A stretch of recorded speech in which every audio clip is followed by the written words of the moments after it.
இது யாரை ஏமாத்த மாநாடு? இது மது ஒழிப்பு மாநாடா? மது உற்பத்தியாளர்கள், மது விற்பனையாளர்கள், அதுக்கப்புறம் மது பிரியர்கள்.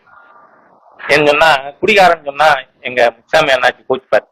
அதனால மது பிரியர்கள் அவங்களோட மாநாடு.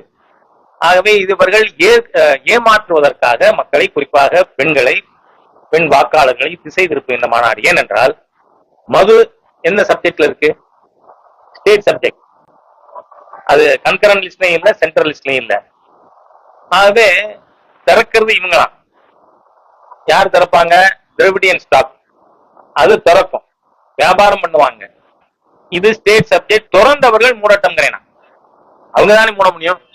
இவர் இல்ல ஸ்டாலின் அவர்கள் திறந்துட்டு மதுக்கடை சாவி எல்லாம் சென்ட்ரல் கவர்மெண்ட் கொடுத்துட்டு வந்துட்டாரா? கூட்ட முடியாதா? ஆகவே இது ஏமாற்றுகின்ற அரசியல் மோசடி மாநாடு, மக்களை ஏமாற்றுகின்ற மாநாடு.